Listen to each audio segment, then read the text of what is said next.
عطا کیا ہوتی ہے؟ عطا یہ ہوتی ہے کہ آپ کا حق نہیں تھا اور آپ کی پہنچ نہیں تھی، آپ کی رسائی نہیں تھی اور نہ آپ کی اس قسم کی عبادت تھی، مگر اس نے انعام کر دیا۔ یہ آپ کا حق نہیں بلکہ اس کی مہربانی ہے۔ عطا کی خوبی یہ ہے کہ یہ آپ کی طلب میں ہی نہیں ہوتی، اتنی طلب ہی نہیں ہوتی جتنا وہ دے دیتا ہے۔ عطا کو عطا کرنے والے کی اجازت کے مطابق استعمال کرنے سے عطا قائم ہو جاتی ہے۔ عطا امانت ہے، اس کو اجازت کے ساتھ استعمال کرو، اس میں ملاوٹ نہ کرو۔ اللہ نے اگر کسی کو فقیر نہیں بنایا اور اپنے آپ کو فقیر مشہور کر دے تو اس کی عبرت کا اللہ کو پتہ ہے، یعنی کہ اللہ نے جس کام کے لیے آپ کو نہیں بنایا اور آپ اس کا اظہار کرو تو یہ اللہ پر بہتان ہے۔ اللہ کے ہاں اس بات پر بڑی گرفت ہے، اگر کسی نے جھوٹا خواب بیان کر دیا تو اس پر اللہ کا عذاب آئے گا۔ ایسا خواب جو دیکھا نہیں اور بیان کر دیا یہ بہتان ہے، آپ پر عرفان بند ہو جائے گا۔ اس طرح انسان عطا سے دور ہو جاتا ہے۔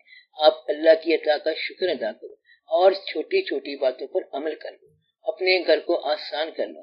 جس شخص کا گھر آسان ہو گیا اس کا وجود آسان ہو گیا اور زندگی آسان ہو گئی۔ آخرت میں عطا کیا ہوگی جب اللہ آپ کو اپنے دیدار کے قریب لائے؟ زندگی میں عطا کیا ہے جب آپ کے گھر میں آسانی ہو اور آپ کا ساتھی آپ کے ساتھ آسانی کرے، آپ کے ساتھی کا عمل اتنا خوبصورت ہو کہ آپ کے اعتماد کو تکلیف نہ ہو۔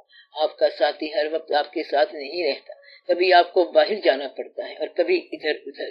ساتھی کا بیہیویئر اور ساتھی کا خیال ایسا عمل بنتا ہے کہ آپ میں اعتماد کی فضا پیدا کر جاتا ہے، اور یہ بھی اللہ کی عطا ہے کہ آپ دوستوں پر اعتماد میں مرو۔ اللہ تعالیٰ آپ کو اعتماد والے ساتھی عطا کرے، اعتماد دو گے تو اعتماد ملے گا۔ اللہ تعالیٰ آپ کو سلامت رکھے۔ چھوٹی سی زندگی ہے، اللہ تعالیٰ آپ کو کامیابیاں دے، آمین یا رب العالمین۔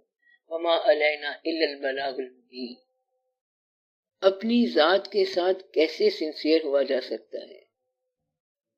سب سے پہلے اپنے رشتوں کو پہچانو، ان رشتوں کے ساتھ صداقت کا تعلق رکھو، پھر جو آپ کا سیلف ہے، آپ کا یور سیلف بلکہ یور ریئل سیلف ہے، اس کو پہچانو۔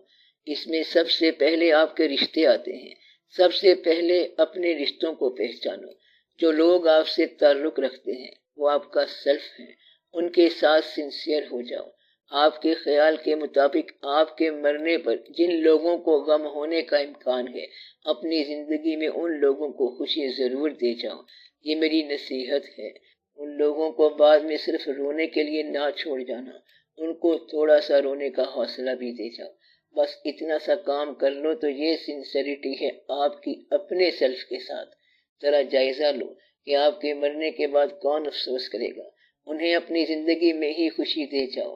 جس کو اپنی موت کا غم دے کے جانا ہے اسے زندگی میں خوشی بھی دے جاؤ۔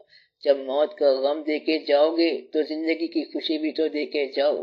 تو یہ ہے سنسیریٹی، اپنے بیہیویئر میں سنسیئر ہو جاؤ، یعنی جو آپ کہہ رہے ہو وہی کرو اور جو آپ کر رہے ہو وہی کہو، الفاظ اور اعمال میں تضاد نہ ہو۔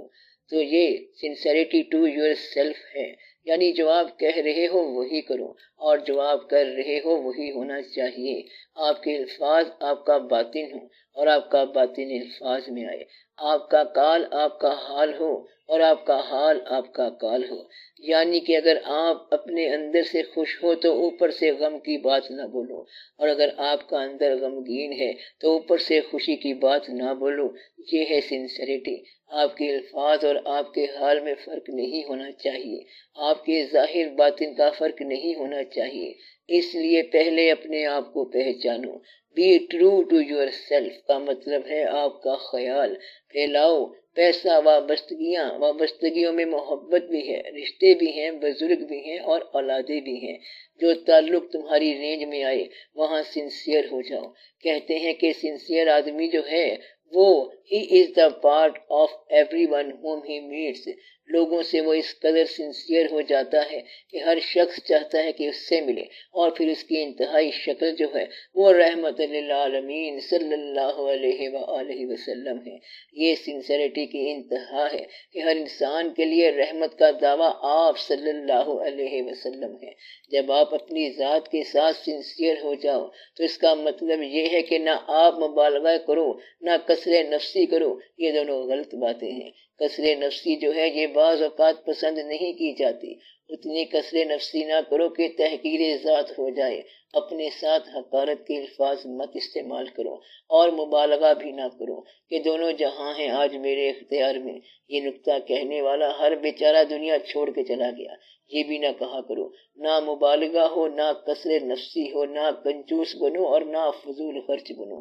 یہ ہے اپنی ذات سے سنسیئر ہونا، یعنی ماضی کا خیال رہے اور مستقبل بھی نظر سے اوجھل نہ ہو۔ جو آپ کی تحویل میں ہیں وہ بھی خوش رہیں اور جن کی تحویل میں تم ہو وہ بھی خوش رہیں، تم جن کے ہو وہ بھی خوش رہیں، جو تمہارے ہیں وہ بھی خوش رہیں۔ بس اتنی بات یاد کر لو، تمہاری ذات سنسیئر ہو جائے گی، یعنی تم جن کے ہو وہ خوش رہیں اور جو تمہارے ہیں وہ خوش رہیں۔ جتنا تمہارا پھیلاؤ ہے وہاں تک خوشی ہو، وہاں تک سنسیریٹی ہو، اور دشمن کے ساتھ دشمنی کرو اور دوست کے ساتھ دوستی کرو۔ یہ ہے سنسیریٹی۔ سنسیریٹی کا مطلب ہے کہ ڈسیمولیشن نہ ہو اور سیمولیشن نہ ہو، یہ دونوں لفظ نہ ہوں۔ ڈسیمولیشن کا مطلب ہے کہ شوئنگ what you have not، اور سیمولیشن کا مطلب ہے کہ concealing what you have to be، یہ دونوں کام نہ ہوں۔ حقیقت جو ہے اسے چھپاؤ نہیں اور جھوٹ جو ہے اسے بیان نہ کرو۔ اپنے بارے میں خوش گمانیاں نہ پھیلاؤ اور اپنے بارے میں بد گمانیاں نہ پھیلاؤ۔ تم اندر سے جتنے ہو اس سے کم ظاہر کرو، یہ ہے سنسیریٹی۔ جتنا علم ہے اس سے ذرا کم بولو، جتنی دولت ہے اس سے اپنے آپ کو کم امیر ظاہر کرو۔ دولت چھپاؤ نہیں لیکن مبالغہ نہ پیدا ہو جائے، یہ ہے سنسیریٹی۔ اور اگر زندگی میں سنسیریٹی ہو تو موت کے ساتھ بھی سنسیئر ہو جاؤ، بس دونوں کام کر لو۔ زندہ رہو تو مرنے کا انتظار رہے اور موت سے اتنا نہ ڈرو کہ زندگی ناممکن ہو جائے۔ زندگی گزارو یقین کے ساتھ اور موت پر اعتماد رکھو۔ موت سے اتنا ڈرنا نہیں ہے کہ زندگی سے مایوس ہو جاؤ اور یہ بھی نہ ہو کہ موت سے غافل ہو جاؤ، یہ ہے سنسیریٹی۔ تو بڑی اچھی بات ہے اپنی ذات کے ساتھ سنسیئر ہونا، اپنی ذات کی وابستگیوں کے ساتھ سنسیئر ہونا اور ہر ایک کے ساتھ سنسیئر ہونا۔ اچھے لوگ ایسا ہی کرتے ہیں۔